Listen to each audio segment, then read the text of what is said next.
Hare Krishna. Hare Krishna, Shri Gurudev.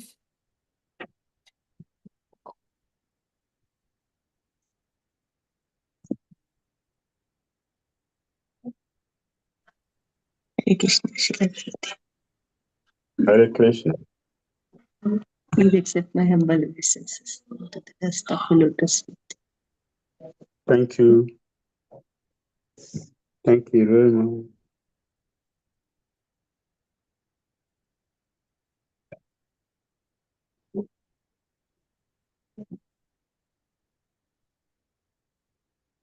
Yes.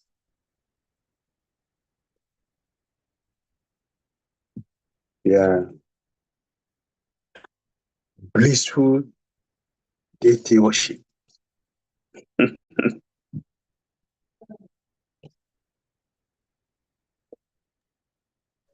Yes. Blissful deity worship. Thank you, Shri Gurudev.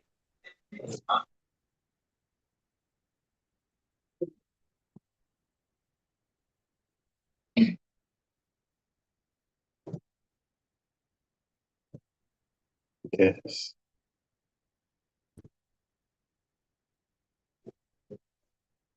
Wonderful day to meditate. Addition Lalita Disa.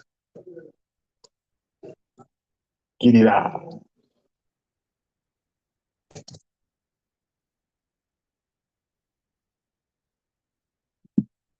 What else can one expect in this? What else? Anything else?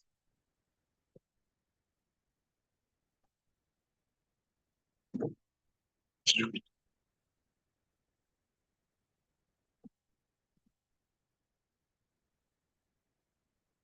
you think Abraham has time to do deity worship? Eh? Your Brahma has time for deity worship.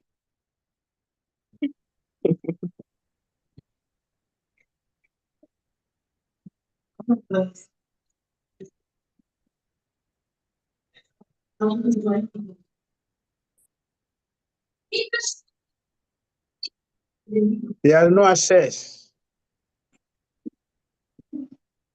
No access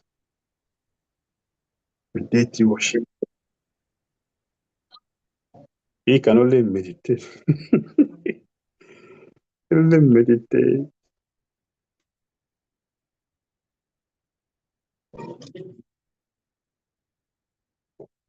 But here is full of all the senses are actively engaged.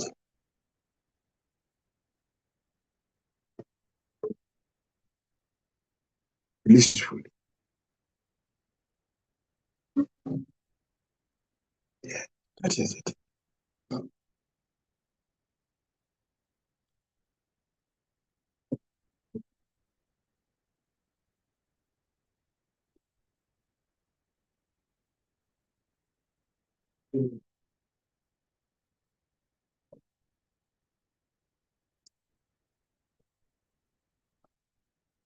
Just trying it. The one with penguins. That is.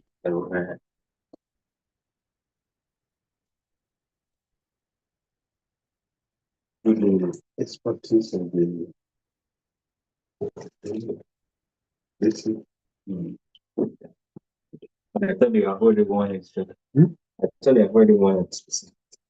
yes, it's old. Oh, It's still my favorite. This is new, but this is old. okay. But I like this one.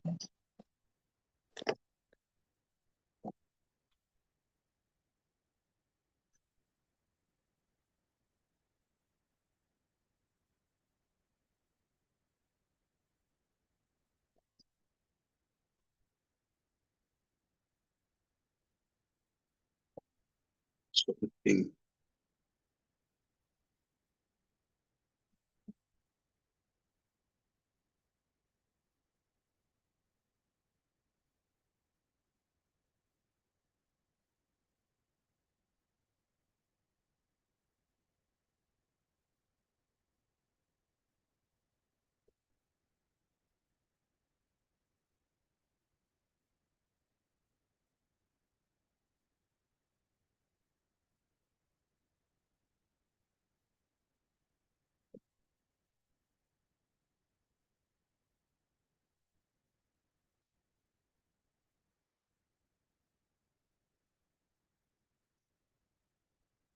The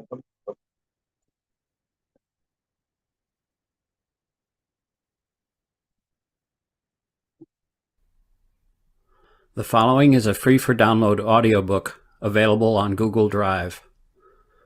Srimad Bhagavatam, Canto 10, Chapter 29. Krishna and the Gopis meet for the Rasa dance. This chapter describes how Lord Sri Krishna, intending to enjoy the Rasa dance, engaged in arguments and counter-arguments with the Gopis. Then there is a description of the beginning of the Rasa dance and the Lord's pastime of disappearing from the midst of the Gopis. Remembering the promise he had made to the Gopis when he had stolen their clothes, Lord Krishna employed his Yogamaya potency and manifested himself within himself with the desire to enjoy pastimes during the autumn night. Thus he began to play his flute. When the Gopis heard the flute's sound, the impulses of Cupid were violently aroused within them, and they immediately abandoned all their household duties and went hastily to Krishna. All the Gopis had purely spiritual bodies, but when some of the Gopis' husbands and other family members stopped the young girls from going, Lord Krishna arranged for them to temporarily exhibit material bodies, which they then left at the sides of their husbands. In this way, they deceived their relatives and went off to meet Krishna. When the Gopis came before Lord Krishna, he asked, quote, "Why have you come? It is not good for you to travel to such a place in the dead of night, for this forest is full of violent creatures. Your husbands and children will soon come searching after you to bring you home and engage you again in your household duties. After all, the prime religious duty of a woman is to serve her husband and children. For a respectable woman to consort with a paramour is totally contemptible and sure to obstruct her progress to heaven. Moreover, one develops pure love for me not by physical proximity, but by hearing topics connected with me, by viewing my deity form in the temple, by meditating upon me, and by faithfully chanting my glories. Therefore, all of you would do best to return home." End quote. The Gopis were crestfallen to hear this, and after crying a little, they replied with a bit of anger, quote, "It is very unfair for you to reject young girls who have abandoned everything in their lives and come to you with the exclusive desire to serve you. By serving our husband and children, we receive only pain, whereas by serving you, the dearmost soul of all living beings, we will perfectly fulfill the true religious duty of the self. What woman will not deviate from her prescribed duties as soon as she hears your flute song and sees your form, which enchants the three worlds? Just as the Supreme Lord Vishnu protects the demigods, you destroy the unhappiness of the people of Vrindavan. Therefore, you should immediately relieve the torment we have felt because of separation from you." End quote. Wanting to please the Gopis, Lord Krishna, who is always satisfied in himself, responded to their appeals by playing with them in various pastimes.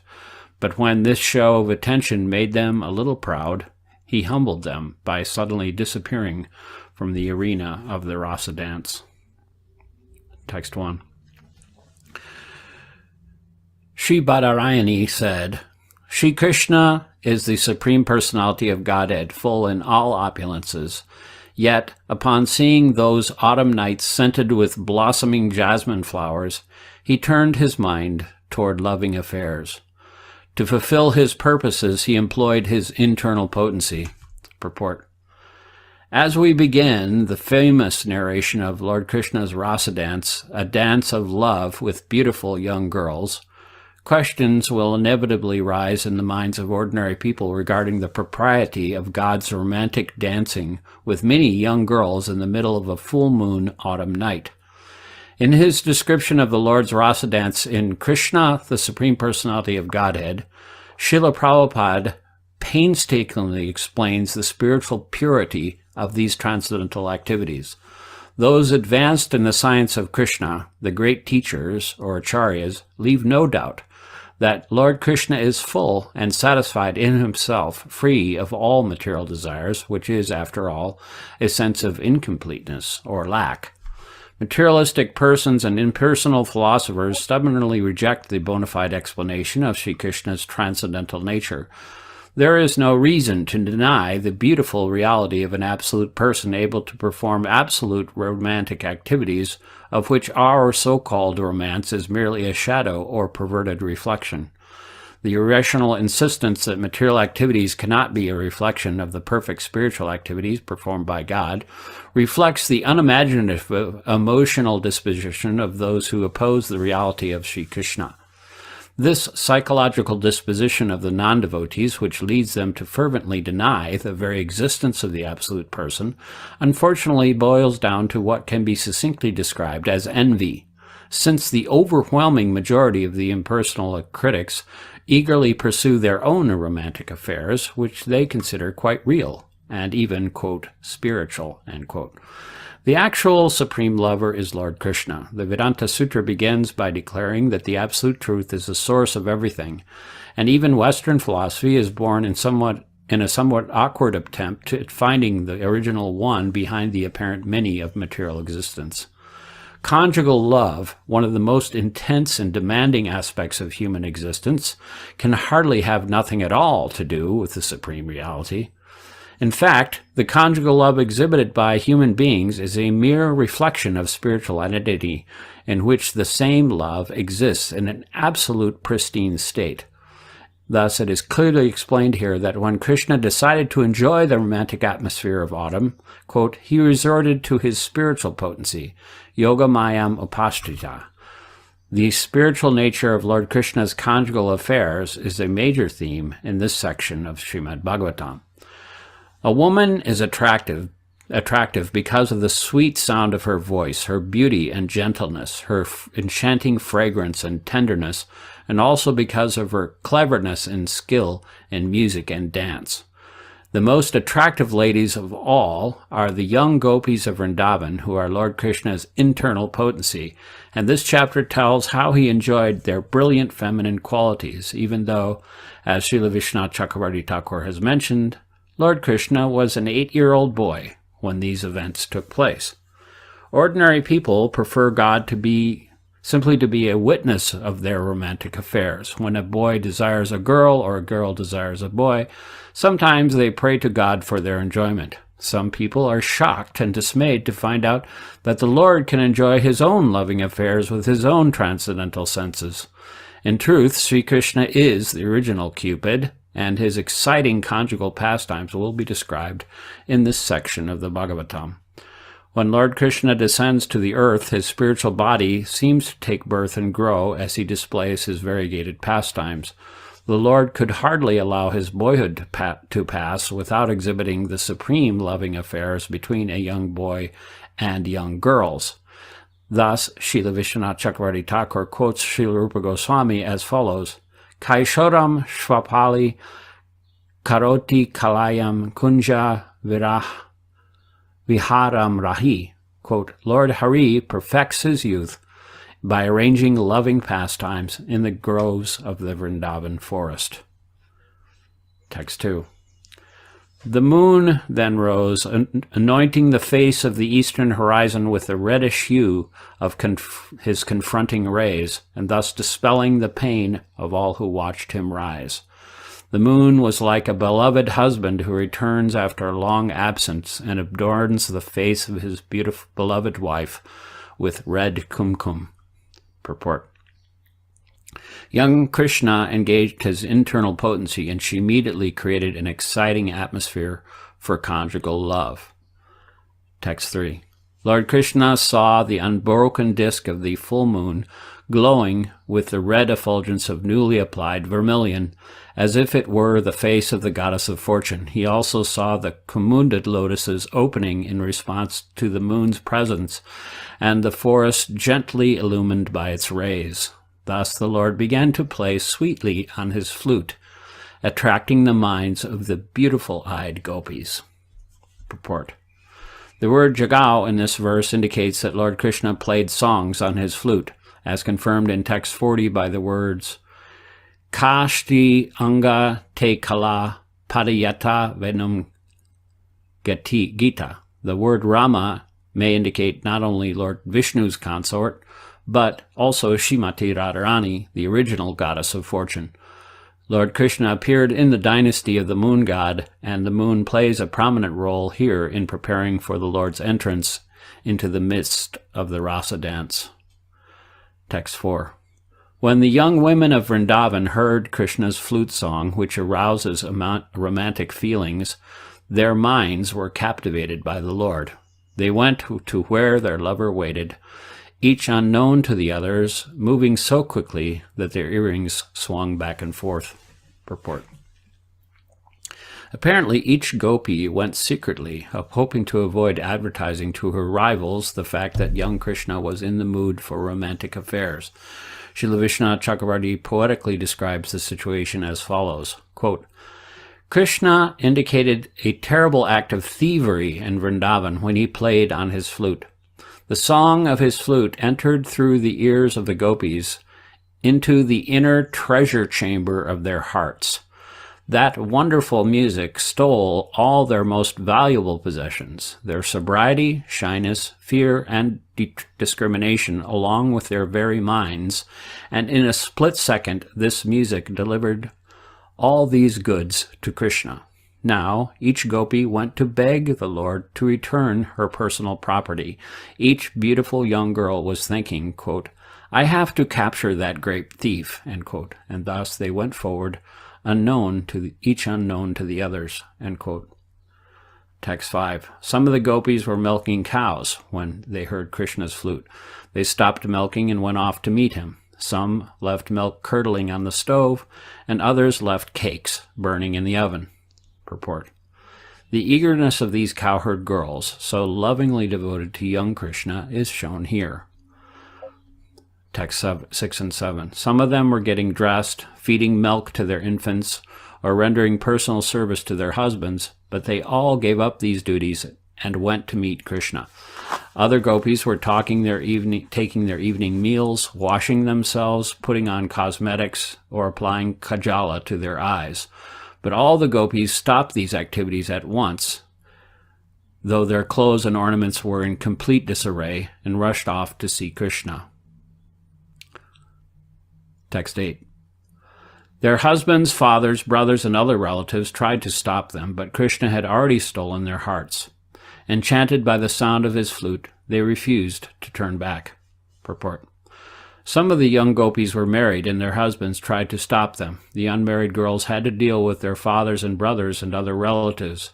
None of these relatives would have ordinarily allowed even the young girls' dead bodies to go alone into the forest at night, but Lord Krishna had already engaged his internal potency, and thus the entire romantic episode unfolded without interference. Text 9. Some of the gopis, however, could not manage to get out of their houses, and instead they remained home with eyes closed, meditating upon him in pure love. Purport. Throughout the 10th canto, Srila Vishwanath Chakravarti Thakur gives elaborate poetic commentaries on Lord Krishna's pastimes. It is not always possible to include these extensive descriptions, but we will quote in its entirety his comments on this verse.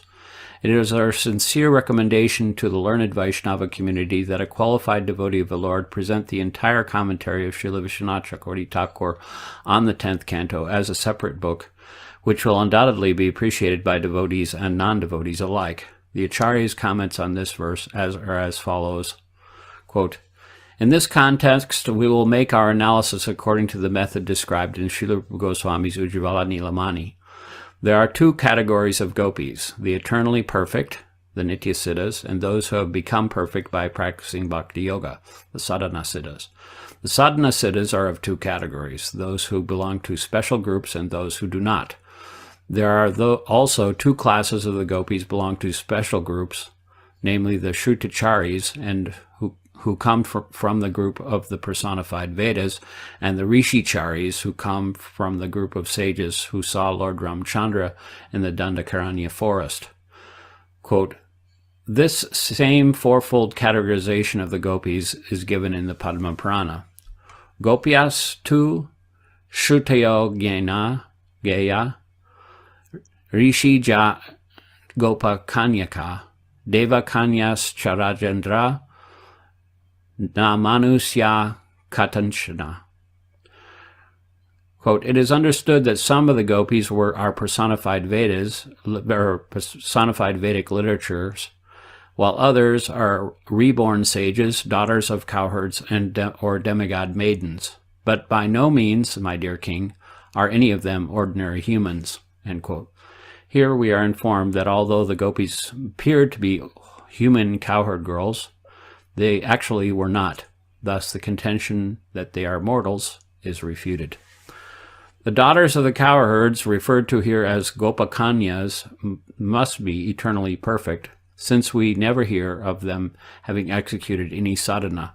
Their apparent sadhana of worshipping goddess Katyayani in the role of gopis merely manifests their manner of playing like human beings, and the Bhagavatam narrates the account of this worship only to show that they have fully taken on the role of cowherd girls. That the Gopakanya gopis are actually Nitya Siddhas, eternally perfect devotees of the Lord, is established by this statement in the Brahma Samhita 537. Ananda Chinmaya Rasa Pratitabhitabi, which proves that they are the Lord's spiritual pleasure potency. Similarly, we have the words in the Gautamiya Tantra, Ladini Ya Maha Shakti.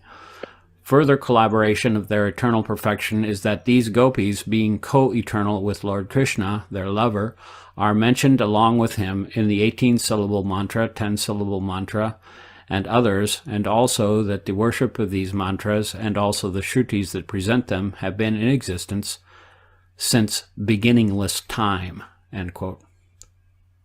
The Devakanyas, daughters of the demigods who are mentioned in the verse beginning Shambhavas Dvamara Shriya, are explained in the Sri Ujjvala Nilamani as partial expansions of the gopis who are eternally perfect. That the Shrutachari gopis, the personified Vedas, are sadhana siddha is understood from the following words of theirs quoted from the Brihad Vamana Purana. Kandarpa koti lavanye tvayi dishta manam shihna kamani bhavam asadya shmara kshub danya shamshaya yata tva loka vishinya kamatadvena gopika bhajanti ramanam matva chikshir sa janinastata. Quote, since we have seen your face, which possesses the beauty of millions of cupids, our minds have become lusty after you, like those of young girls, and we have forgotten all other allurements. We have developed the desire to act toward you as do the gopis who dwell on your transcendental planet and who manifest the nature of Cupid by worshipping you with the idea that you are their paramour. End quote. The Rishi Chari gopis are also sadhana siddha, as stated in the Ujjvala Nilamani. Gopalo pakshaka purvam apraptabhishta siddhaya. Previously, they were all Maharishis living in the Danda forest. We find evidence for this in the Padma Purana, Uttarakhanda.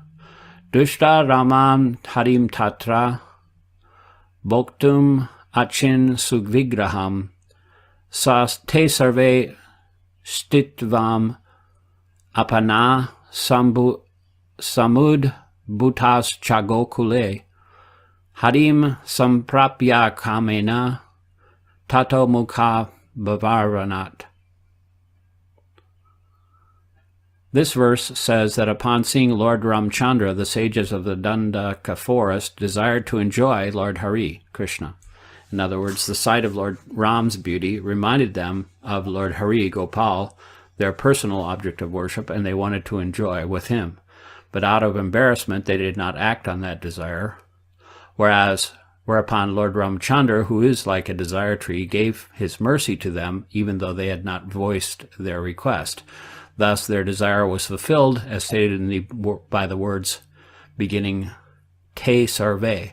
By means of their lusty attraction, they became free from the ocean of material existence, the cycle of birth and death, and coincidentally, they got the association of Hari in conjugal love. Quote, in the present verse of the Bhagavatam, we understand that it was the gopis who had children and who were kept forcibly at home. This fact is clear from verses yet to come. Matara Pitara Putra, Srimad Bhagavatam 10:29-20. Yat Pati Atpatya Suridam Anuvritir Anga, Srimad Bhagavatam 10:29-32, and Pati Sutan Vaya Brihatri Bandavan, Srimad Bhagavatam 10:31-16. In his comments on the 10th canto, Srila Karvikanapur Goswami mentions this fact. Without trying to repeat all his thoughts on this verse, we will give the gist of his purport. Quote, upon seeing the personal form of Lord Sri Ramchandra, the sages who were worshippers of Lord Gopal immediately became elevated to the mature platform of spontaneous devotion, automatically reaching the stages of firm faith, attraction, and attachment. But they had not yet completely freed themselves of all material contamination. Therefore, Sri Yogamaya Devi arranged for them to take birth from the wombs of gopis and become cowherd girls. By associating with the eternally perfect gopis, some of these new gopis fully manifested Purvaraga loving attraction for Krishna as soon as they reached puberty. This kind of attraction develops even before one meets the beloved. When these new gopis got the direct audience of Krishna and physically associated with him, all their remaining contamination became burned up, and they achieved the advanced stages of prema, snena, and so on. Even though they were in the company of their cowherd husbands, by the power of Yogamaya, the gopis remained unsullied by sexual contact with them. Rather, they were situated in purely spiritual bodies that Krishna enjoyed. On the night that they heard the sound of Krishna's flutes, their husbands tried to stop them, but by the merciful assistance of Yogamaya, the sadhana siddha gopis were able to go forth to their beloved together with the nitya siddha gopis. Other gopis, however, because of not getting the good fortune of associating with the nitya siddha gopis and the other advanced gopis, had not achieved the stage of prema, and so their contamination was not completely burned away. They entered the company of their cowherd husbands, and after sexual union with them, gave birth to children. But a short time later, even these gopis developed their purvaraga by intensely hankering for the physical attraction of Krishna. A hankering they acquired by associating with the advanced gopis. Becoming worthy recipients of the mercy of the perfected gopis, they assumed transcendental bodies fit to be enjoyed by Krishna, and when Yogamaya failed to help them overcome their husbands' attempts to keep them from going out, they felt themselves cast into the worst calamity. Viewing their husbands, brothers, fathers, and other family members as enemies, they came close to dying. Just as other women might remember their mothers and other relatives at the time of death, these gopis remembered their soul friend of their very life, Krishna, as stated in the previous verse of Bhagavatam, beginning with the word antar. It is implied that those ladies were not able to exit because they were held back by their husbands, who were standing before them with sticks in their hands, scolding them. Although these gopis were perpetually absorbed in love for Krishna, at that particular time they meditated upon him and cried out within, quote, alas, alas, only friend of our life, O ocean of the artistic skills of Vrindavan forest, please let us become your girlfriends in some future life, because at this time we cannot see your lotus-like face with our eyes. So be it, we shall look upon you with our minds, end quote. Each of them lamenting to herself in this way, the gopis stood with their eyes shut and deeply meditated upon him, end quote.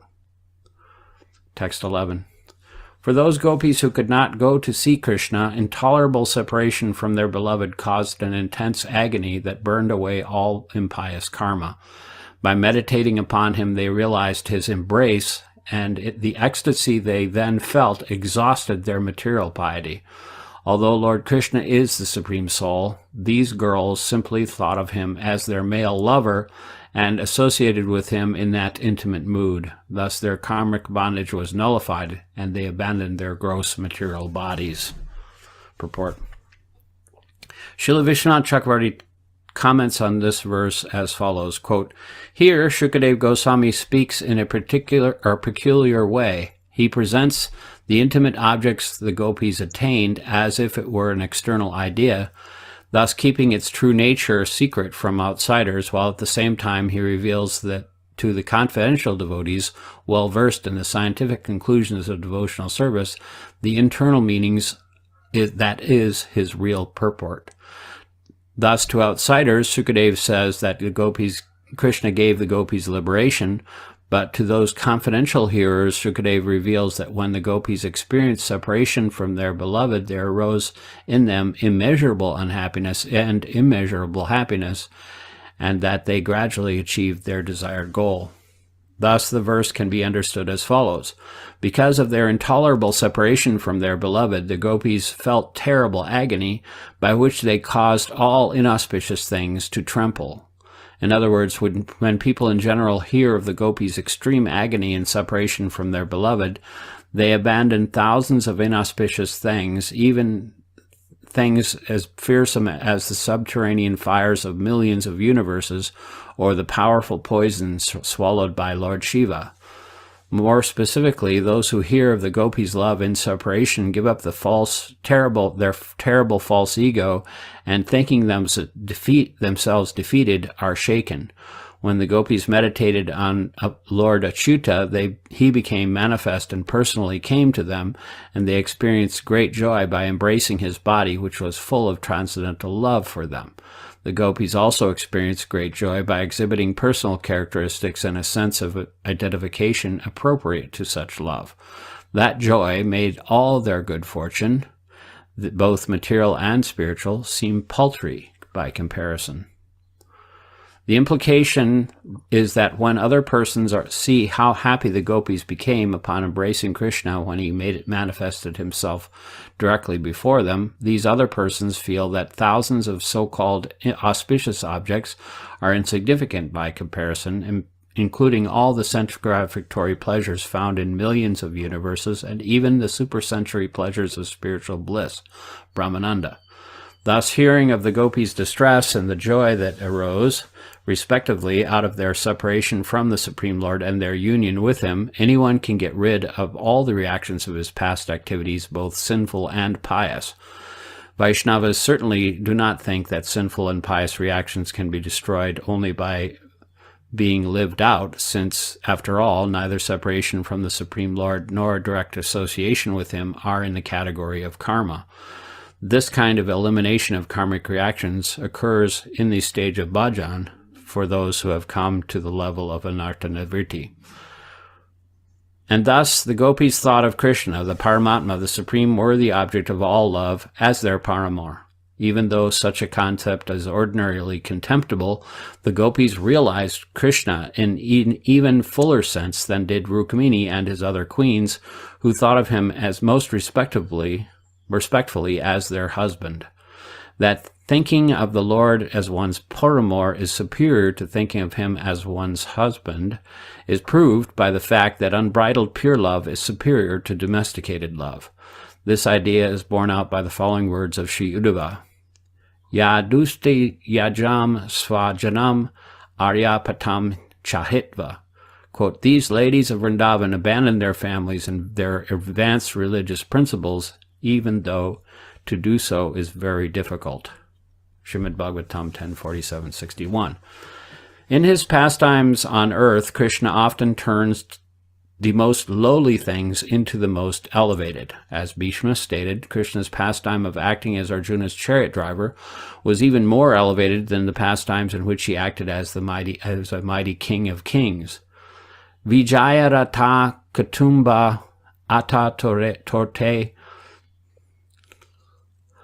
Dritahaya Rasmini Touch Shri Res Kshaniye.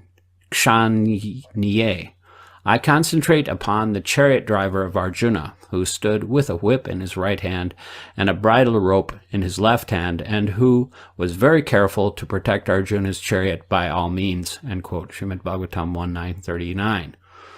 Similarly, in the Lord's appearance as Krishna, we see that the normally inferior conjugal rasa becomes better than the normally superior mood of Shanta rasa, as also the attitude of loving a paramour becomes superior to the loving exchange between legitimate spouses, and lowly gunja necklaces, red oxide paste, and peacock feathers become better than the most excellent jeweled ornaments. But it may be objected, it's not fitting for the Supreme Lord to sport with women whose bodies have already been enjoyed by other men. This objection is replied to by the words beginning Jahu. The words Deham is used here in the singular form to indicate unity of category, even though the gopis are many. Some authorities say that by the power of Yogamaya, these gopis' bodies disappeared in a way no one noticed, but other authorities say that the, quote, body, end quote, referred to in this context is the inferior body composed of the modes of material nature.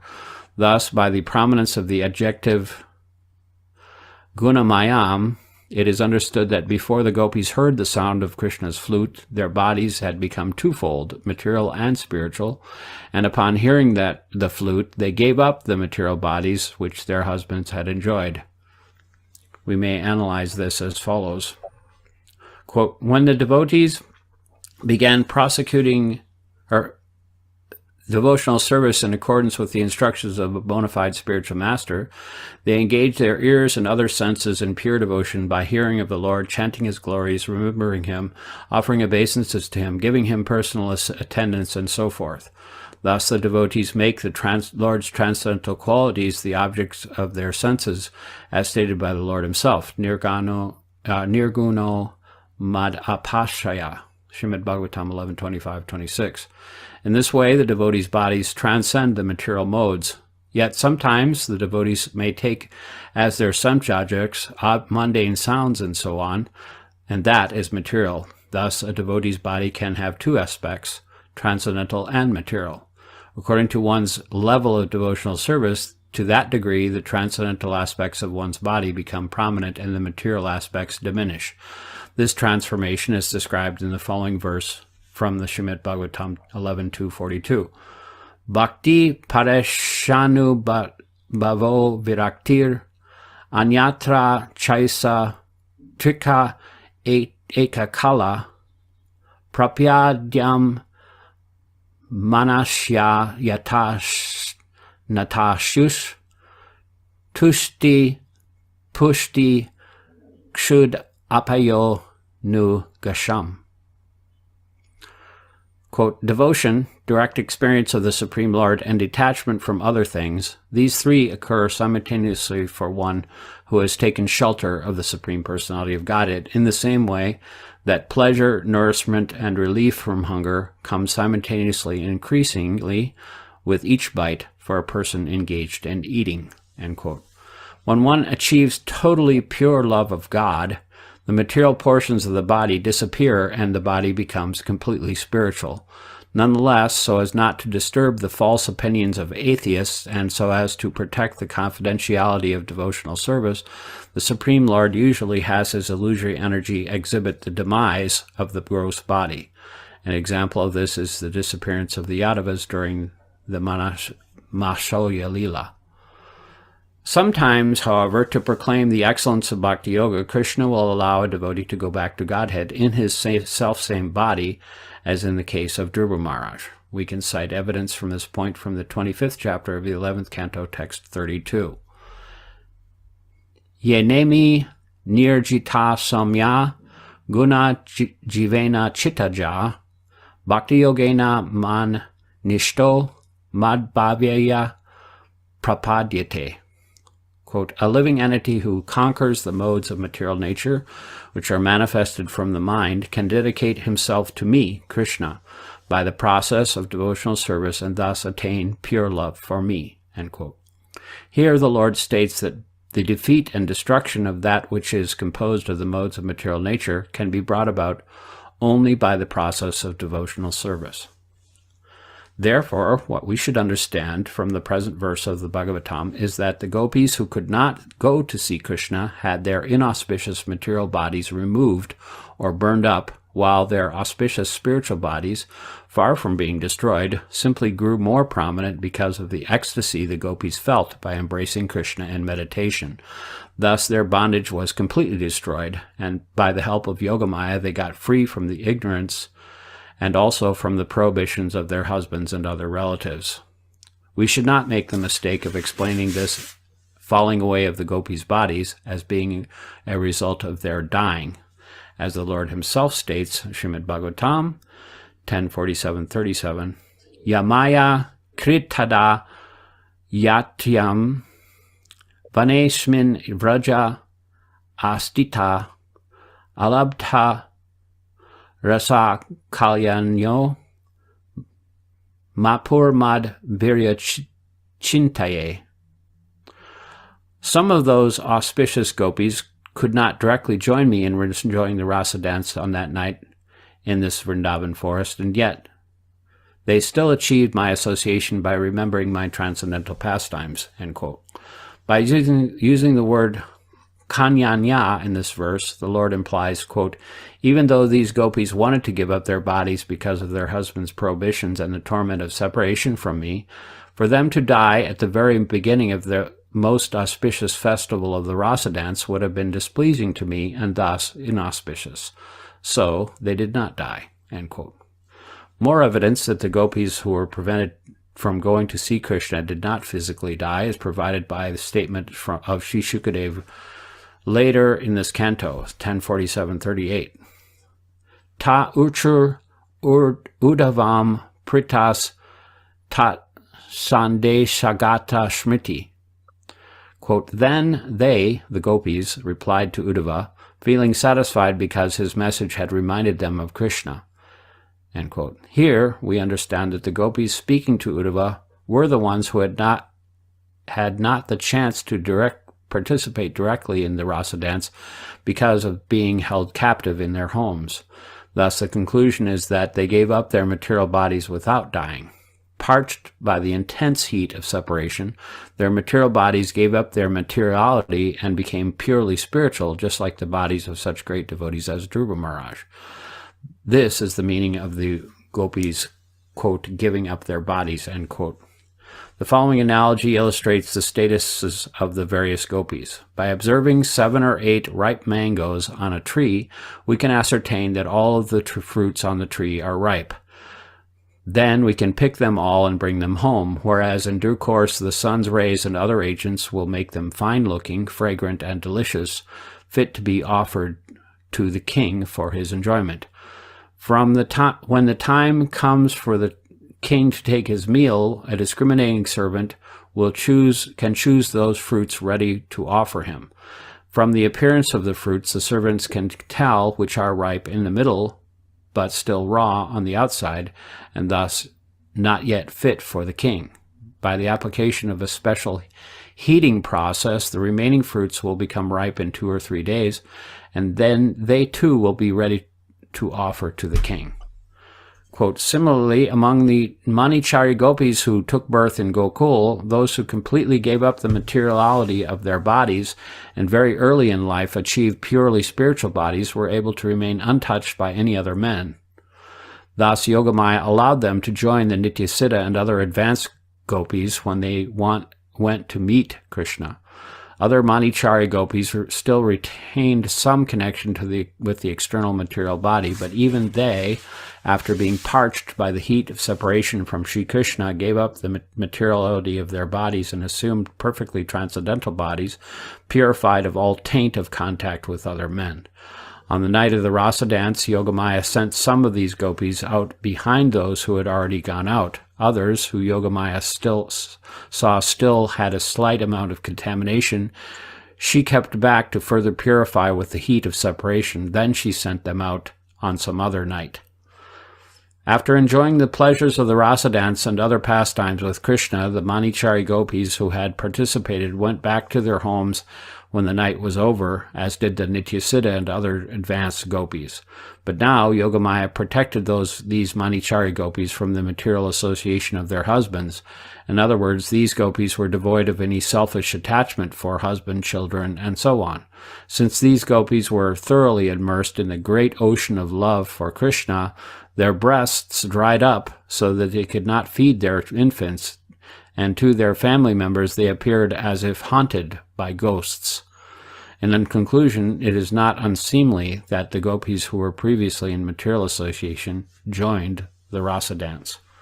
Some authorities, however, maintain that the gopis who were kept back in their houses did not have children. According to them, whenever such words as apatya, children, are used in verses yet to come, these words refer to the children of co-wives, to adopted children, or to nephews and nieces. End quote. Text 12. Shri Pikrit Maharaj said, O sage, the gopis knew Krishna only as their lover, not as the supreme absolute truth. So how could these girls, their minds caught up in the waves of the modes of nature, free themselves from material attachment? Purport. King Parikshit was sitting in an assembly of great sages and other important personalities, listening to the words of Shukadeva Goswami. According to Srila Vishwanath Chakravarti, as Shukadeva began speaking of the gopis' conjugal love for Krishna, the king noticed the expressions on the faces of some of the more materialistic persons present there and realized the doubt lurking in their hearts. Therefore, although the king thoroughly knew the purport of Shukadeva's words, he presented himself as experiencing personal doubts so that he could eradicate the doubts of others.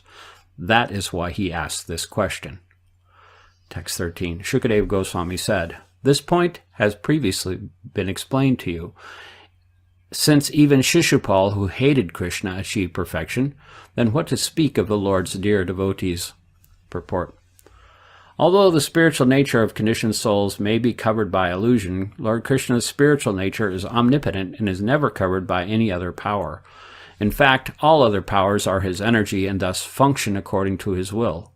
The Brahma Samhita 544 states, Shishti stiti pralaya sadhana shakti reka chayeva yasya bhuvanani bibharti durga ichanarupam apiyasya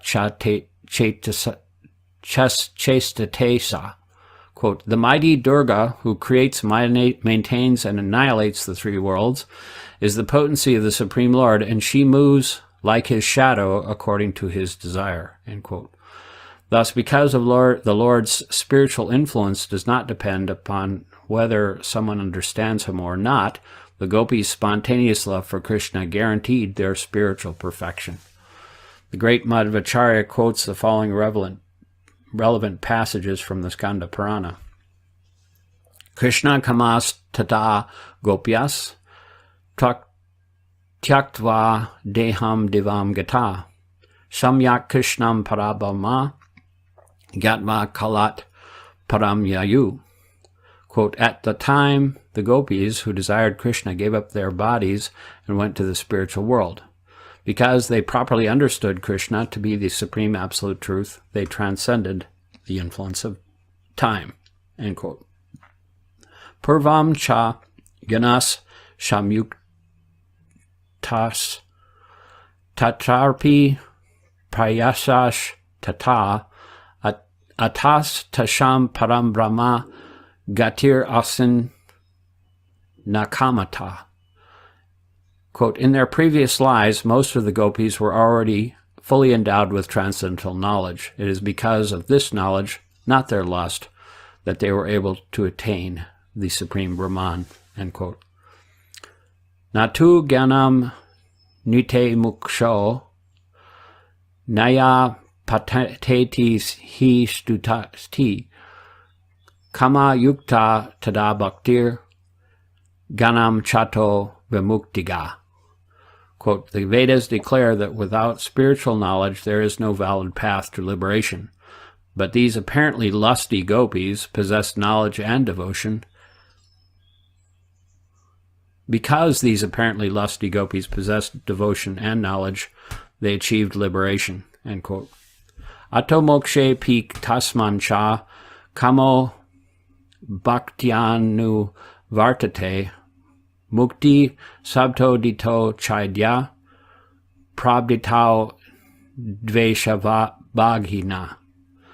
Quote, thus, even in their attainment of liberation, quote, lust, end quote, followed as a manifestation of their pure devotion. After all, what we call liberation was experienced even by envious persons like Shishupal, end quote.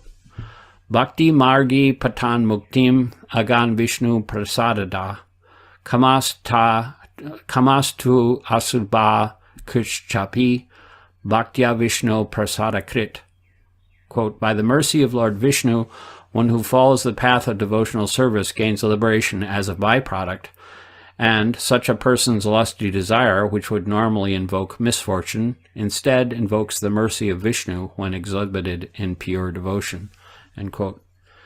Dveshi jiva yuktam chapi bhaktam Vishnu vimochayet aho ti kuruno Vishnu Shishupalasya mokshanat.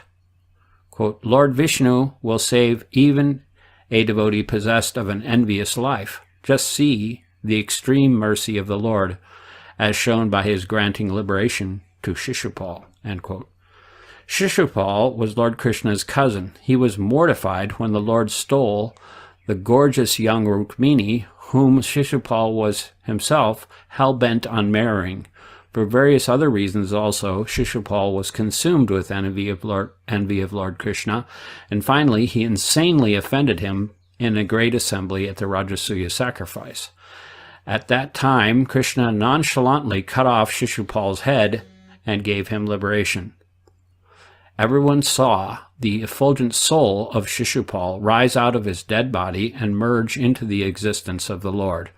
The seventh canto explains that Shishupal was an incarnation of the gatekeeper in the spiritual world, cursed to take birth on the earth as a demon. Since even Shishupal was liberated by the Lord, who took into consideration the whole situation, then what to speak of the gopis, who loved Krishna more than anything.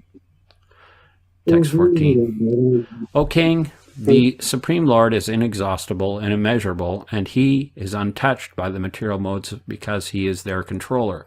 His personal appearance in this world is meant for bestowing the highest benefit on humanity. Purport. Since Lord Krishna descends to benefit mankind in general, why would he neglect innocent young girls who loved him more than anyone else did?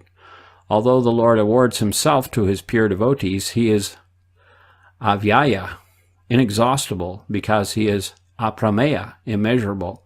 He is also nirguna, free of material qualities, and thus those who intimately associate with him are on the same spiritual platform. He is gunatma, the controller or original personality behind the modes of nature, and it is specifically for this reason that he is free of them. In other words, because the modes of nature are his energy, they cannot act upon him. Text 15.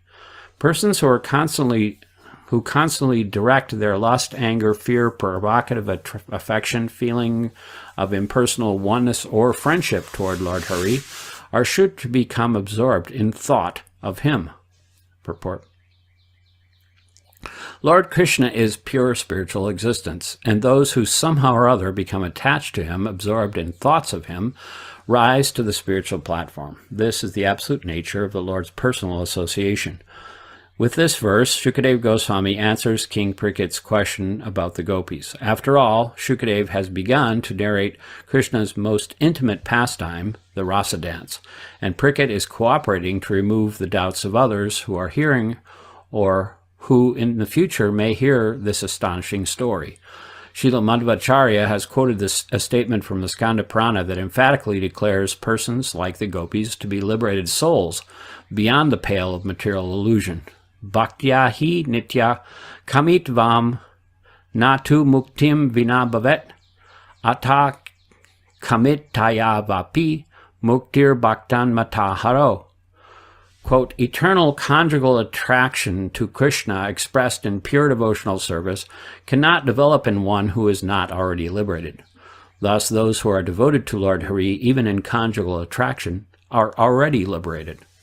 Srila Madhvacharya then quotes from the Padma Purana to clarify the essential point that one cannot be liberated simply by lusting after Lord Krishna, but rather only by possessing conjugal attraction in pure devotional service. Snena bhakta sadadeva kamit senash parashtiya kaschit kaschin na kamena bhaktya kevala vaivatu. Quote, the demigods are always affectionately devoted to the Lord, and even the young ladies of heaven, called apsaras, have lusty feelings toward him, although some of them have pure devotion for him untainted by material lust. Only these latter apsaras are ready for liberation, because without bona fide devotional service, one cannot possibly achieve liberation. End quote. Thus, devotional service is not yogyam, or appropriate, unless free from material lust. One should not take cheaply the gopis' achievement of personal association with Lord Krishna in a conjugal relationship. To show the gravity of direct relationship with the Lord, Srila Madhvacharya has quoted the following verses from the Viraha Purana. Patit vena shriyo pasyo brahmana me piteti cha. Pitam hata yanyesam tridasanam Janardana. Quote, the goddess Lakshmi worships Lord Janardana as her husband. Lord Brahma worships him as his father, and the other demigods worship him as their grandfather. Prapitamaho ye Bhagavan iti sarva janasyatu Guru Shri Brahmano Vishnu Suranam Cha Guru. Quote, thus people in general should think, the Supreme Lord is my great-grandfather. Lord Vishnu is the spiritual master of Brahma, and thus the guru of the demigods. End quote. Guru Brahmasya Jagato Daivam Vishnu Sanatana Iti Evo Pashanam Karyam Nanyata tu Katanchana. Quote, Brahma is the spiritual master of this universe, and Vishnu is the eternally worshipable deity. With this understanding, and not otherwise, one should worship the Lord. End quote. The above injunctions apply to sarvajana, quote, all people in general, end quote. Thus, one should follow these injunctions until one achieves the exalted platform of intimate relationship with the Supreme Lord. There is abundant evidence that the gopis of Vrindavan were highly elevated, liberated souls, and thus their pastimes with Krishna are pure spiritual affairs. Keeping this in mind, we can truly understand this chapter of the Srimad Bhagavatam. Text 16. One should not be so astonished by Krishna, the unborn master of all masters of mystic power, the Supreme Personality of Godhead. After all, it is the Lord who liberates this world. Purport. Parikshit Maharaj should not have been so astonished that Lord Krishna's so-called romantic affairs are in fact meant to liberate the entire universe. After all, that is the Lord's purpose, to bring all conditioned souls back home, back to Godhead, for an eternal life of bliss and knowledge. The Lord's conjugal affairs with the gopis fit in very nicely with that program, because we who are actually lusty in material consciousness can be purified and liberated by hearing of them. In the first canto of Srimad Bhagavatam 1.5.33, Narada Muni states, Amayo yas chabutanam jayate yena su vrata tad eva hi amayam dravyam na punati chikitsitam. Quote, O good soul, does not a thing applied therapeutically cure a disease that was caused by that very same thing? End quote. Thus, Krishna's romantic affairs, being pure spiritual activities, will cure those who hear about them of the disease of material lust. Text 17. Seeing that the girls of Vraja had arrived, Lord Krishna, the best of speakers, greeted them with charming words that bewildered their minds. Purport. Having established the spiritual nature of the gopis' love for Krishna, Shukadeva Goswami proceeds with his narration. Text 18. Lord Krishna said, O most fortunate ladies, welcome. What may I do to please you? Is everything well in Vraja? Please tell me the reason for your coming here. Purport. Krishna knew perfectly well why the gopis had come. In fact, he had called them with the romantic melodies of his flute. So Krishna was simply teasing the gopis by asking them, why have you come here so quickly? Is something wrong in town? Why have you come here anyway? What do you want? End quote. The gopis were Krishna's young lovers. Therefore, these questions certainly bewildered them, for they had responded to Krishna's call with the simple mentality of enjoying conjugal love with him. Text 19. This night is quite frightening, and frightening creatures are lurking about. Return to Vraja, slender-waisted girls. This is not a proper place for women. Purport. Srila Vishwanath Chakravarti Thakur has written the following charming commentary on this verse. Quote, the gopis thought, alas, alas, even after shattering our family responsibilities, our sobriety, and our shame, and enjoying us day after day, and after now dragging us here by the sound of his flute, he is asking us why we have come.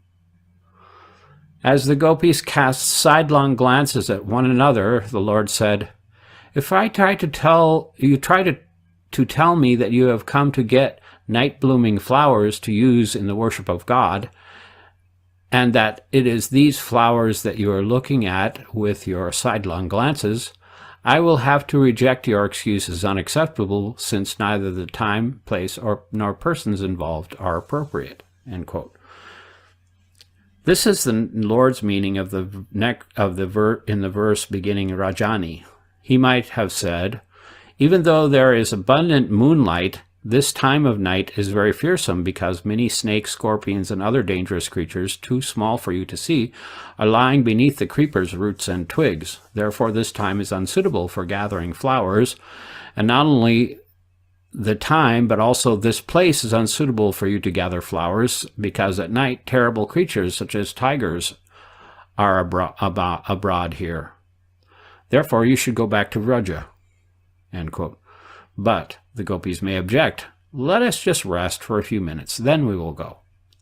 End quote. Then the Lord might reply, women shouldn't remain in this kind of place. In other words, because of the time and place, it is wrong for persons like yourselves to stay here even for a moment.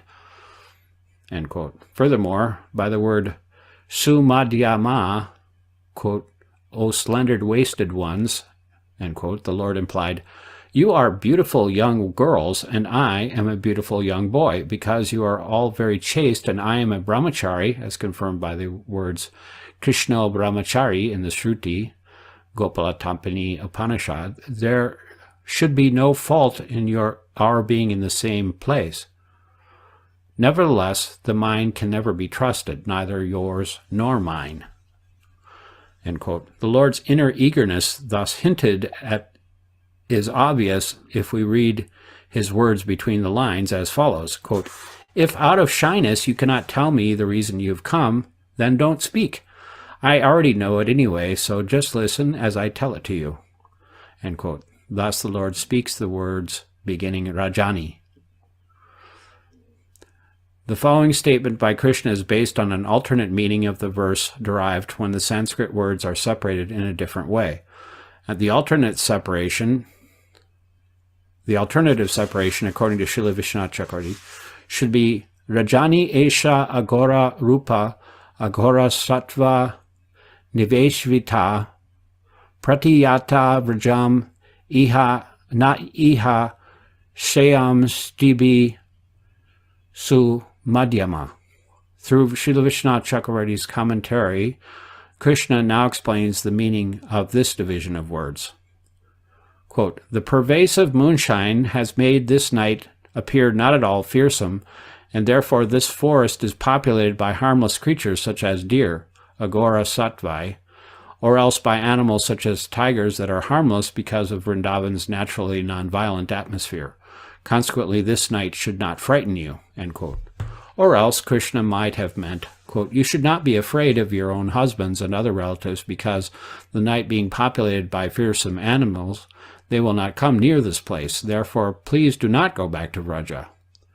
na pratiyata, but stay here in my company.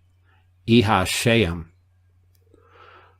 End quote. The gopis might ask the Lord, how are you staying here? The Lord answers, with women.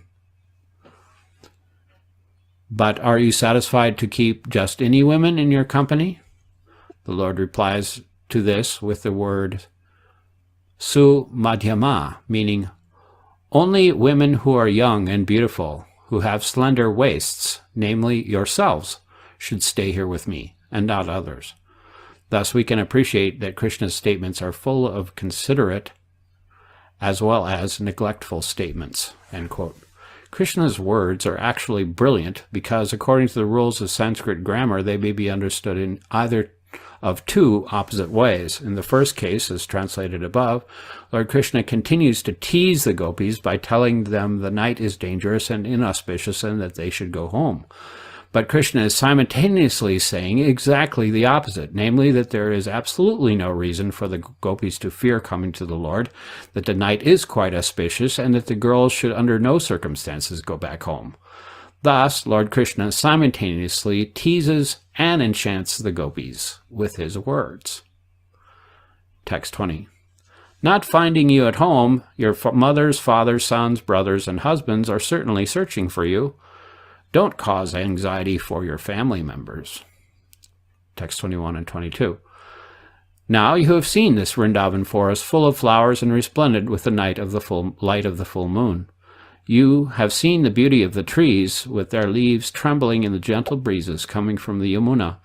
Now go back to the cowherd village. Don't delay. O chaste ladies, serve your husband and give milk to your crying babies and calves. Purport. Srila Vishwanath Chakravarti Thakur further explains text 22 as follows, quote, Lord Krishna says, therefore don't wait a long time before going, but go immediately. End quote. The word sati means that the gopis are loyal to their husbands. Therefore, Krishna indicates that the gopis should serve their husbands so the latter can accomplish their religious duties, and that the gopis should also be considered worshipable because of their chastity. All this Krishna says to the gopis who are married. And now, to the unmarried girls, he says, the calves are crying, so see to it that they get milk.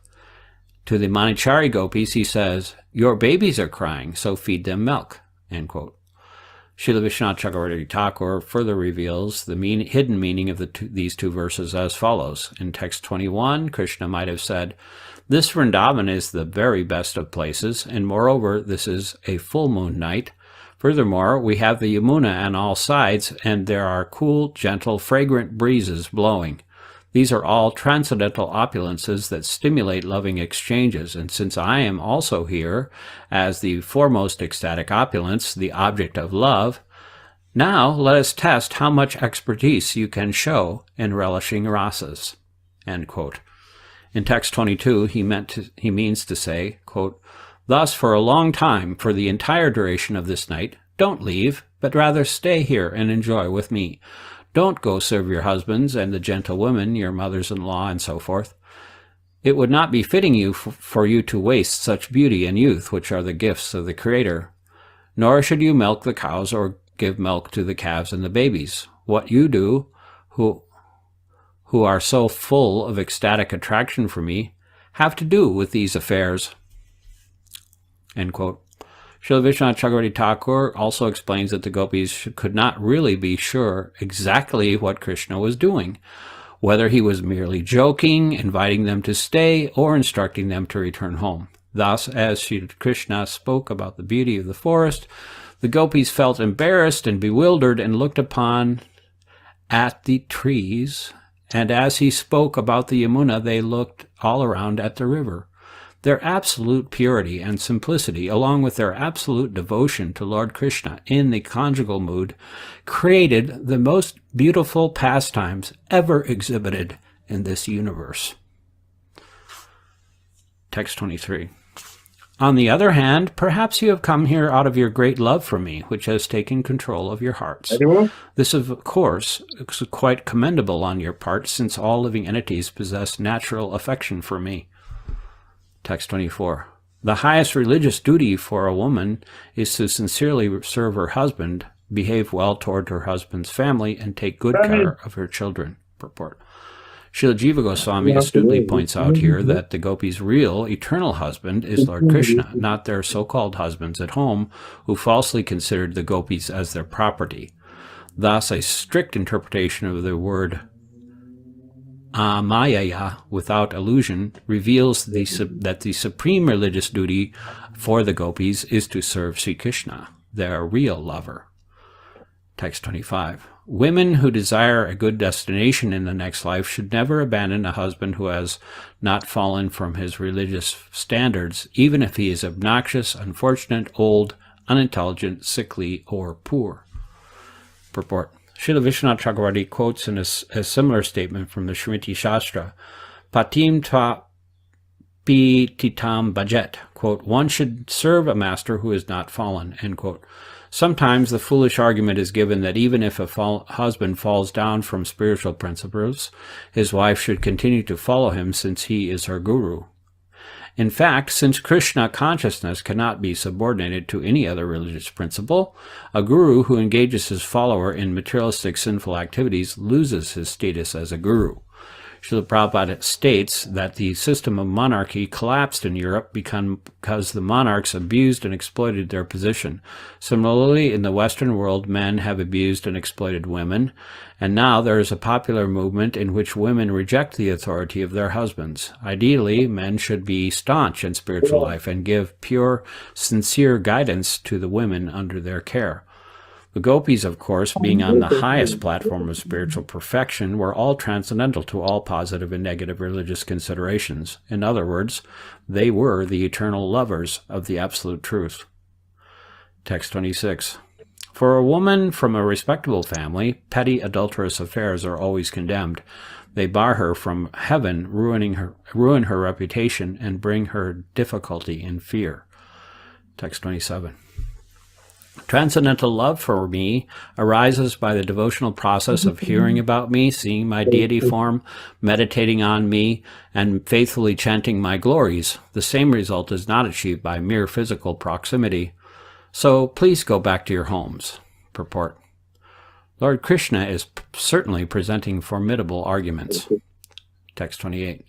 Shukadeva Goswami said, hearing these unpleasant words spoken by Govinda, the gopis became morose. Their great hopes were frustrated, and they felt insurmountable anxiety. Purport. The gopis did not know what to do. They considered falling at Krishna's feet and crying for his mercy, or perhaps remaining aloof and going back to their homes, but they could do neither of these things, and so felt great anxiety. Text 29. Their heads hanging down and their heavy, sorrowful breathing drying up their reddened lips, the gopis scratched the ground with their toes. Tears flowed from their eyes, carrying the kajala and washing away the vermilion smeared on their breasts. Thus they stood, silently bearing the burden of their unhappiness. Purport. The gopis felt, quote, if Krishna has not been conquered by our love, then our love must not be genuine. And if we cannot properly love Krishna, what is the use of our lives? End quote. Their reddish lips were drying up because of the hot breathing that arose from their unhappiness. When the hot sun dries ripe bimba fruits, dark spots appear on them and they grow soft. The beautiful lips of the gopis similarly changed in appearance. They stood silently before Krishna, unable to speak. Text 30. Although Krishna was their beloved, and although they had abandoned all other objects of desire for his sake, he had been speaking to them unfavorably. Nonetheless, they remained unflinching in their attachment to him. Stopping their crying, they wiped their eyes and began to speak, their voices stammering with agitation. Purport. The gopis now replied to Sri Krishna, their voices choking up with anger caused by their intense love for him and their unwillingness to give him up. They would not allow him to reject them. Text 31. The beautiful gopis said, O all-powerful one, you should not speak in this cruel way. Do not reject us who have renounced all material enjoyment to render transcendent devotional service to your lotus feet. Reciprocate with us, O stubborn one, just as the primeval Lord, Shri Narayan, reciprocates with his devotees in their endeavors for liberation. Text 32. O dear Krishna, as an expert in religion, you have advised us that the proper religious duty for women is to faithfully serve their husbands, children, and other relatives. We agree that this principle is valid, but actually this service should be rendered to you. After all, O Lord, you are the dearmost friend of all embodied souls. You are their most intimate relative, and indeed, their very self. Purport. Sri Krishna is the soul of all souls, their dearmost friend and well-wishers, as stated in the 11th canto of Bhagavatam 11.541. Devarshi bhutapta nrinam pratinam naking karo nayam rini charajan sarvatmana yam saranam saranjam gato mukundam parahitya kartam. Quote, O King, one who has given up all material duties and has taken full shelter of the lotus feet of Mukunda, who offers shelter to all, is not indebted to the demigods, great sages, ordinary living beings, relatives, friends, mankind, or even one's forefathers who have passed away. Since all such classes of living entities are part and parcel of the Supreme Lord, one who has surrendered to the Lord's service has no need to serve such persons separately. End quote. Authority descends from the author of all existence, the Supreme Lord. Natural figures of authority, such as husbands, mothers, governmental leaders, and sages, gain their power and authority from the Supreme Lord and should thus represent the absolute truth to those who follow them. If one wholeheartedly engages in loving service to the original Supreme Truth, one need not indirectly serve the absolute truth through the above-mentioned secondary authorities. Even a soul surrendered to God, however, continues to serve the spiritual master, who is a direct, not an indirect, representative of the Supreme Lord. A bona fide acharya, or spiritual master, is the transparent medium leading to the disciple to the lotus feet of Krishna. All indirect authorities become obsolete when one is in direct touch with the absolute truth. The gopis wanted to explain this basic point to Krishna, and some of the bolder young girls among them attempted to defeat Sri Krishna with his own statements, as exemplified in this verse. Text 33. Expert transcendentalists always direct their affection toward you because they recognize you as their true self and eternal beloved. What use do we have of these husbands, children, and relatives of ours who simply give us trouble? Therefore, O Supreme Controller, grant us your mercy. O Lotus-eyed One, please do not cut down our long-cherished hope to have your association. Text 34. Until today, our minds were absorbed in household affairs, but you easily stole our minds and our hands away from our housework. Now our feet won't move one step from your lotus feet. How can we go back to Vraja? What will we do there? And purport. Sri Krishna had blown into his flute, and the intoxicating music that had come out of its holes had stolen the minds of the young gopi girls. Now they had come to see Krishna to demand back their stolen property, but they could not regain their minds. But they could regain their minds only if Sri Krishna accepted them and engaged with them in conjugal affairs. Sri Krishna might have replied, quote, "But my dear gopis, just go home for now. Let me consider the situation for a day or two, and then I will give you back your minds." End quote. In reply to this possible argument, the gopis state, quote, "Our feet refuse to move even one step, so please give us back our minds and accept us. Then we will go." End quote. Text 35. Dear Krishna, please pour the nectar of your lips upon the fire within our hearts, a fire you ignited by your smiling glances and the sweet song of your flute. If you do not, we will consign our bodies to the fire of separation from you, O friend, and thus, like yogis, attain the abode of your lotus feet by meditation. Text 36. O lotus-eyed One, the goddess of fortune considers it a festive occasion whenever she touches the soles of your lotus feet. You are very dear to the residents of the forest, and therefore we will also touch those lotus feet. From that time on, we will be unable to even to stand in the presence of any other man, for we will have been fully satisfied by you. Text 37. Goddess Lakshmi, whose glance is sought after by the demigods with great endeavor, has achieved the unique position of always remaining on the chest of her lord, Narayan. Still, she desires the dust of his lotus feet, even though she has to share that dust with Tulsi Devi and indeed with the Lord's many other servants. Similarly, we have approached the dust of your lotus feet for shelter. Purport. The gopis here point out that the dust of the Lord's feet is so ecstatic and enlivening that the goddess of fortune wants to abandon her unique position on his chest to share with many other devotees a position at his feet. Thus, the gopis urge Lord Krishna not to be guilty of a double standard. Since the Lord gave the goddess of fortune a place on his chest and also allowed her to seek the dust of his lotus feet, Krishna should certainly give the same opportunity to his most loving devotees, the gopis.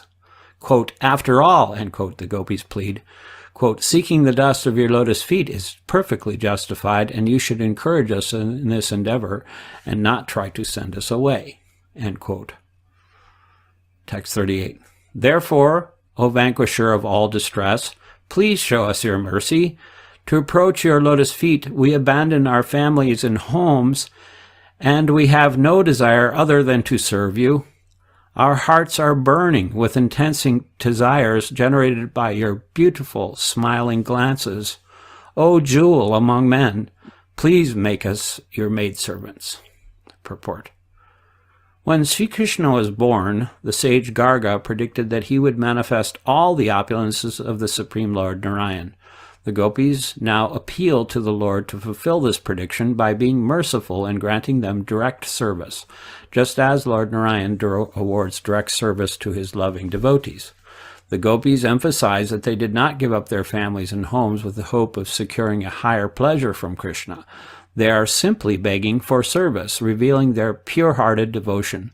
The gopis think, quote, If in the course of pursuing your happiness we somehow or other become happy by seeing your face, what is the harm in that? End quote. Srila Vishwanath Chakravarti comments on the words Purusha Bhushana, quote, O jewel among men, end quote. The Thakur states that the gopis meant to say, quote, O jewel of all males, please decorate our golden bodies with the dark blue gems of your limbs, end quote. Text 39. Seeing your face encircled by curling locks of hair, your cheeks beautified by earrings, your lips full of nectar, your smiling glance, and also seeing your two imposing arms, which take away our fear, and your chest, which is the only source of pleasure for the goddess of fortune, we must become your maidservants. Purport. Srila Vishwanath Chakravarti Thakur envisions the gopis' dealings with Krishna as follows. Quote, Krishna says, You want to become my servants, so do I have to buy you with some payment, or are you giving yourselves freely? End quote. The gopis reply, quote, Since the beginning of our youthful womanhood, you have been purchasing us with a payment of millions of times more than enough. That payment is your gem-like smiling face, glance, which constitutes a great treasure we have never heard about or seen anywhere else, end quote. Quote, when you put your golden turban on your head, your maidservant will act as your valet, pulling up the turban bit by bit until it is just in the right position. And even while you shake a chastising finger at her, trying hard to prohibit her, she will put her hand beneath your turban and take the opportunity to glance at your face. Thus we, your maidservants, will relish with our eyes your abundant sweetness. End quote. Krishna says, Your husbands will not tolerate this behavior of yours. They will complain bitterly to King Kamsa, thus producing a fearful situation for me and for you as well. End quote. The gopis will say, quote, "But Krishna, your two mighty arms make us fearless, just as they did when you held up Govardhan Hill to protect us from the pride of Mahendra. Those arms will certainly kill that beast Kamsa. But being a religious person, I cannot make others' wives my maidservants. O dear crest jewel of religious personalities, may I say that you refuse to make the cowherd wives your maidservants, but by force you have already taken Lakshmi, the wife of Narayan, from Vaikuntha, and are carrying her around on your chest. Out of shame, she has assumed the form of a golden lion on your chest, so she takes her only pleasure there.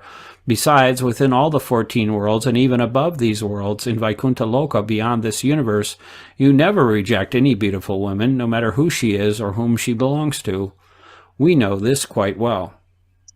Text 40. Dear Krishna, what woman in all the three worlds wouldn't deviate from religious behavior that when bewildered by this sweet, drawn-out melody of your flute? Your beauty makes all three worlds auspicious. Indeed, even the cows, birds, tree, and deer manifest the ecstatic symptoms of bodily hair standing on end when they see your beautiful form. Text 41. Clearly, you have taken birth in this world to relieve the fear and distress of the people of Vraja, just as the Supreme Personality of Godhead, the primeval Lord, protects the domain of the demigods. Therefore, O friend of the distressed, kindly place your lotus hand on your maidservants' heads and burning breasts. Text 42. Shukadeva Goswami said, smiling upon hearing these despondent words of the gopis, Lord Krishna, the supreme master of all masters of mystic yoga, mercifully enjoyed with them, although he is self-satisfied. Text 43. Among the assembled devotees, the infallible Lord Krishna appeared just like the moon surrounded by stars. He whose activities are so magnanimous made their faces blossom with his affectionate glances, and his broad smiles revealed the effulgence of his jasmine bud-like teeth. Purport. The word achyuta here indicates that Lord Krishna did not fail to give pleasure to each and every gopi in the nocturnal assembly. Text 44. As the gopis sang his praises, that leader of hundreds of women sang loudly in reply. He moved among them wearing his Vaijayanti garland, beautifying the Vrindavan forest. Purport. According to Srila Jiva Goswami, Lord Krishna sang many wonderful melodies and meters, and the gopis accompanied him following his lead. Krishna's singing on this occasion is described in the Sri Vishnu Purana. Krishna Sarach Chandramasam Kaumudhim Kamudarkaram Jagho Gopi Janastekam Krishna Nama Puna Puna. Quote, Krishna sang the glories of the autumn moon, the moonshine, and the lotus-filled river, while the gopis simply sang his name repeatedly. Text 45 and 46. Shri Krishna went with the gopis to the bank of the Yamuna, where the sand was cooling and the wind, enlivened by the river's waves, bore the fragrance of lotuses. There, Krishna threw his arms around the gopis and embraced them. He aroused Cupid and the beautiful young ladies of Vraja by touching their hands, hair, thighs, belts, and breasts, and playfully scratching them with his fingernails, and also by joking with them, glancing at them, and laughing with them. In this way, the Lord enjoyed his pastimes. Text 47. The gopis became proud of themselves for having received such special attention from Krishna, the Supreme Personality of Godhead, and each of them thought herself the best woman on earth. Purport. The gopis were proud because they had attained as their lover the greatest of all personalities. So in a sense, they were proud of Krishna. Also, the pride of the gopis was a pretense created by Krishna's pastime potency in order to intensify their love for him through separation. In this connection, Srila Vishwanath Chakravarti quotes Bharat Muni's Natya Shastra, Navina Vipralambena Samboga Pushtim Asnute. Quote, direct contact is not fully appreciated until separation has been experienced. End quote. Text 48.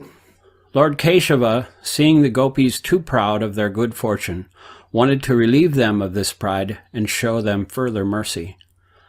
Thus, he immediately disappeared. Purport. The word prasadaya here is significant. Lord Krishna was not going to neglect the gopis. Rather, he would increase the power of their loving affairs by making another spectacular arrangement. After all, the gopis were basically proud of Krishna. He also made this arrangement, as we shall see, to show special favor to the beautiful young daughter of King Vrishabhanu. Thus end the purports of the humble servants of His Divine Grace A.C. Bhaktivedanta Swami Prabhupada to the 10th canto, 29th chapter of the Srimad Bhagavatam, entitled Krishna and the Gopis Meet for the Rasa Dance.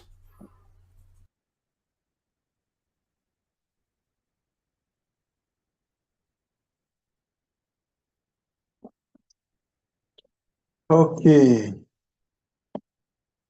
Now the greeting.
Achyuta Krishna Dhira Damodara Govinda Gopala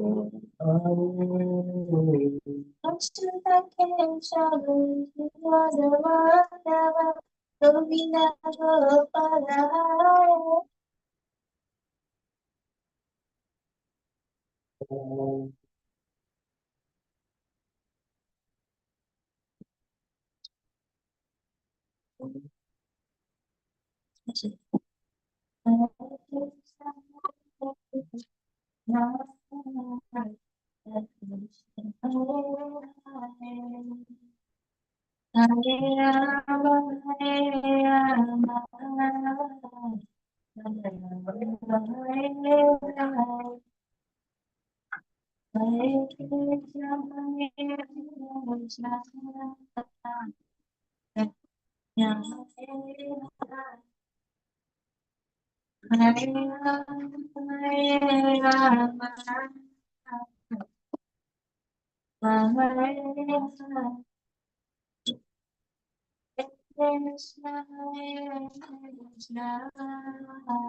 You'll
be in soon. You'll be ready soon. Then I will.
Yes, please.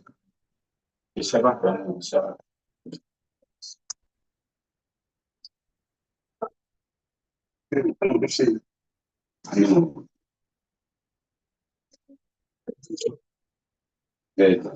What is it?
Yes.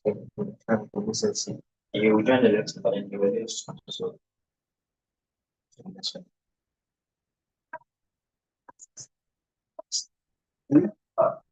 I said you come to next one and you did any so that's it.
Hare Krishna, dear devotees. Thank you all very much. Going for good prayer and Bhagavatam. See you later. Hare Krishna.